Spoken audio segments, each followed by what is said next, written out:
Bonjour et bienvenue sur GreenPod. Toujours en direct du Salon Marjolaine, la télé bio nous emmène en voyage et aujourd'hui, on part pour l'Afrique. Allez hop! Si le bio est bien souvent synonyme de terroir, un terroir bien traditionnel, bien de chez nous, cette année, le salon fait une place à un terroir un peu plus exotique avec la part belle aux produits bio africains. Alors pas de panique, on ne va pas vous faire manger des trucs bizarres à base de larves grillées ou de caïmans braisés.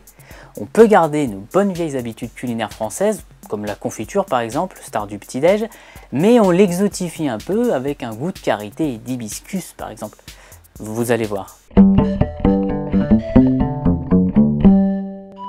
Voilà, donc contrairement à ce que les personnes pensent en général, le karité est un fruit. Ce n'est pas une noix, hein, parce que nous sommes habitués à entendre le karité uniquement en termes de beurre de karité, à usage cosmétique, alors que le karité est un fruit, donc qui est un peu la taille d'une prune.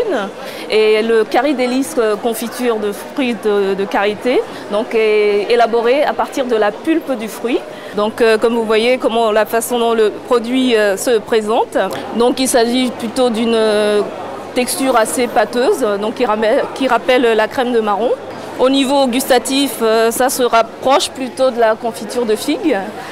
Donc après, bon, tout dépend vraiment du palais de chacun. En fait, l'idée ne vient pas de moi, elle a été initiée par un groupement féminin du Burkina Faso. Donc moi j'étais à la recherche de produits originaux, inédits, biologiques, naturels ou écologiques. La collecte du fruit du karité, c'est un travail de femme essentiellement. Donc lorsque les enfants accompagnent les mamans pour la collecte des fruits, ils les consomment directement sur place parce que le karité est un fruit très fragile, donc il ne se conserve pas durablement.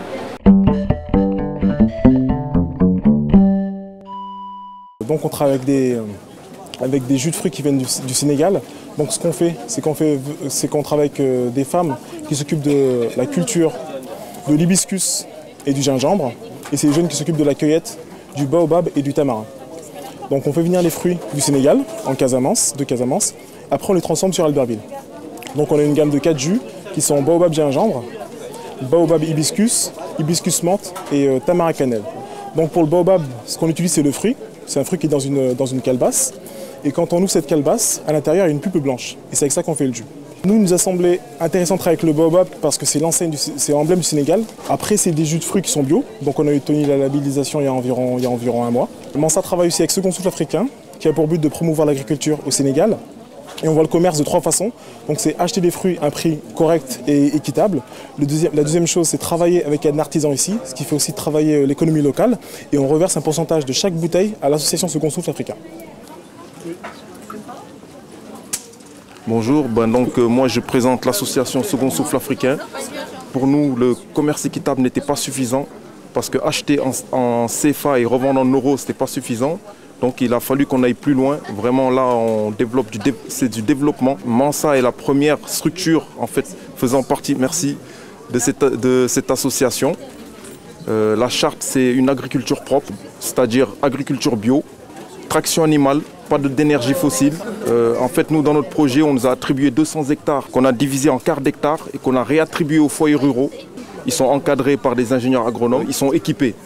Ça permet à ce que chaque paysan puisse travailler vraiment pour lui-même. Ça permet aux paysans africains d'être libres, de pouvoir exploiter leurs terres et de pouvoir se développer. Donc Mansa est une vitrine. Et pour donner l'exemple, c'est vraiment un projet pilote parce qu'on se dit que le second souffle africain, si ça marche bien au Sénégal, on pourra le développer dans toute l'Afrique. Voilà, en gros.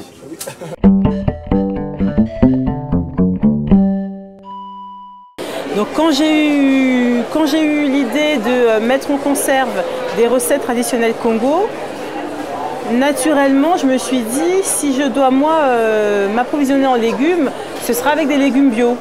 Dans les produits, j'ai choisi 2 gammes, les condiments et les plats de légumes. Et j'ai choisi les choses qui étaient les plus représentatives et qui étaient déjà aussi prisées au sein de la communauté congolaise. Donc dans les condiments, j'ai choisi la purée de piment. J'ai choisi ensuite 2 condiments, l'oseille verte et la fleur d'hibiscus. Donc j'ai 3 plats de légumes, les feuilles de manioc à l'arachide qu'on appelle ntoba ou sakasaka, qui est le fleuron de la gastronomie Congo. C'est-à-dire que c'est vraiment le plat qu'on trouve dans toutes les fêtes. Ensuite, j'ai des épinards à l'arachide que j'appelle chimbombolo. Ensuite, j'ai un duo d'haricots secs qui s'appelle ma désomolée. Et donc c'est haricots rouges et blancs à la sauce tomate. Et ça, c'est un produit qui est déjà certifié en bio. Voilà, GreenPod, c'est terminé pour aujourd'hui. Demain, on se retrouve à Marjolaine pour parler de santé et d'énergie. À demain!